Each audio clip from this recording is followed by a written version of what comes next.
Hi friends, welcome back to Neha food stories. ഞാൻ ഷഹറൂബ ഷമീർ.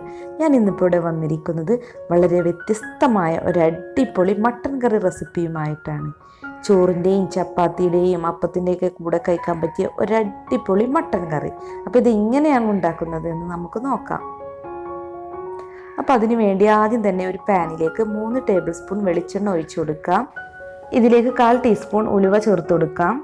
ഉലുവ ഒന്ന് പൊട്ടിയതിന് ശേഷം ഇതിലേക്ക് 2 സവാള, വലിയ 2 സവാളയാണ് സ്ലൈസ് ചെയ്തത്, ഇത് ചേർത്ത് കൊടുക്കാം. ഇനി ഇതൊന്ന് വഴറ്റിയെടുക്കണം.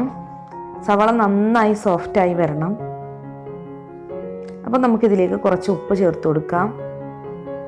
അപ്പോൾ പെട്ടെന്ന് സവാള സോഫ്റ്റായി വന്നോളും. നമുക്ക് ഈ കറി വളരെ പെട്ടെന്ന് റെഡിയാക്കാൻ പറ്റും. ഞാനിപ്പോൾ പ്രഷർ കുക്കറിലാണ് ഇവിടെ ഉണ്ടാക്കുന്നത്. അപ്പോൾ സവാള ഇപ്പോൾ ഇവിടെ കുറേയൊക്കെ സോഫ്റ്റായി വന്നിട്ടുണ്ട്. ഇനി നമുക്ക് മറ്റുള്ള ഇൻഗ്രീഡിയൻസ് ചേർത്ത് കൊടുക്കാം. 1/2 കപ്പ് ചെറിയുള്ളി ചതച്ചതാണിത്. അപ്പോൾ നമുക്ക് ഇതും കൂടി ഇതിലേക്ക് ചേർത്ത് കൊടുക്കണം. ഇനി 4 ടേബിൾ സ്പൂൺ വെളുത്തുള്ളി ഇഞ്ചി ചതച്ചതാണ്, ഇതും കൂടി ഇതിലേക്കിട്ട് നന്നായി ഒന്ന് വഴറ്റിയെടുക്കാം. അതിന് മുമ്പ് 2 പച്ചമുളക് ചോപ്പ് ചെയ്തതാണ്, ഇതും കൂടി ഇട്ട് കൊടുക്കാം. അപ്പോൾ നമ്മൾ ചേർത്ത ഇൻഗ്രീഡിയൻസിൻ്റെയൊക്കെ പച്ചമണം മാറുന്നത് വരെ നന്നായി ഒന്ന് വഴറ്റി കൊടുക്കാം. നമ്മൾ ചെറിയുള്ളിയും വെളുത്തുള്ളി ഇഞ്ചിയൊക്കെ ഒന്ന് ചതച്ച് ചേർത്താൽ മതി, പേസ്റ്റ് ആക്കി എടുക്കണ്ട. ചതച്ച് ചേർക്കുമ്പോഴാണ് ഒന്നും കൂടി ടേസ്റ്റ് കൂടുക കറിക്ക്. ഇനിയിപ്പോൾ ഇതിലേക്ക് പൊടികൾ ഇട്ട് കൊടുക്കാം. 2 ടേബിൾ സ്പൂൺ മുളക് പൊടിയാണ് ഇവിടെ ചേർത്ത് കൊടുക്കുന്നത്. ഇനി 1 ടീസ്പൂൺ മഞ്ഞൾപ്പൊടി,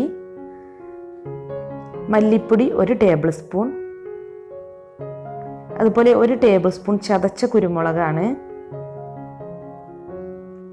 1 ടീസ്പൂൺ ഗരം മസാല,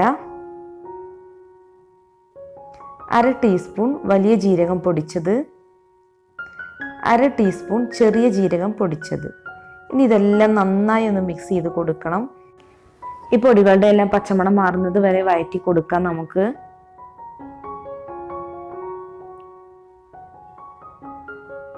അപ്പോൾ നമുക്ക് ഇനി ഇതിലേക്ക് ബാക്കിയുള്ള ഇൻഗ്രീഡിയൻസ് ചേർത്ത് കൊടുക്കാം. ഇനിയുള്ളത് കറി ലീവ്സ് ആണ്. അതുപോലെ ഞാനിവിടെ ഒരു തക്കാളി ചോപ്പ് ചെയ്തെടുത്തിട്ടുണ്ട്, തക്കാളി കൂടി നമുക്ക് ഇതിലേക്ക് ചേർത്ത് കൊടുക്കാം. ഇനി ഇതൊന്ന് മിക്സ് ചെയ്ത് കൊടുക്കാം. തക്കാളി വെന്തുടയുന്നത് വരെ കുക്ക് ചെയ്യണം. അതുകൊണ്ട് നമുക്കിത് അടച്ച് വെച്ച് കുക്ക് ചെയ്യുകയാണെങ്കിൽ പെട്ടെന്ന് കുക്കായി കിട്ടിക്കോളും. അപ്പോൾ ഇത് അടച്ച് വെച്ച് കുക്ക് ചെയ്യാം. നമ്മളിത് ഇടയ്ക്കൊക്കെ ഒന്ന് തുറന്ന് ഒന്ന് ഇളക്കി കൊടുക്കണം. എന്നിട്ട് തക്കാളി വെന്തുടയുന്നത് വരെ ഒന്ന് കുക്ക് ചെയ്താൽ മതി. ഇങ്ങനെ നമ്മൾ കുക്ക് ചെയ്തതിന് ശേഷം മട്ടൻ ഇട്ട് കുക്ക് ചെയ്യുകയാണെങ്കിൽ ഒന്നും കൂടി നല്ല ടേസ്റ്റ് ആയിരിക്കും. നമ്മുടെ മട്ടൻ ഈ സവാളയിലും ഇഞ്ചിയിലും വെളുത്തുള്ളിയിലും അതുപോലെ തക്കാളിയിലും മസാലകളിലൊക്കെ കിടന്ന് കുക്കായി കിട്ടുമ്പോൾ നല്ല ടേസ്റ്റ് ആയിരിക്കും മട്ടൻ കറിക്ക്. അതുകൊണ്ടാണ് ഇപ്പോൾ ഇത് ആദ്യം തന്നെ പാനിലൊന്നെല്ലാം ഒന്ന് എണ്ണയിൽ വഴറ്റിയെടുക്കുന്നത്. അതിനുശേഷം നമ്മൾ മട്ടൻ കുക്ക് ചെയ്യുന്നത്. അപ്പോൾ തക്കാളിയൊക്കെ ഇവിടെ നന്നായി കുക്കായി വന്നിട്ടുണ്ട്. ഇനി നമുക്കതൊരു പ്രഷർ കുക്കറിലേക്ക് മാറ്റാം.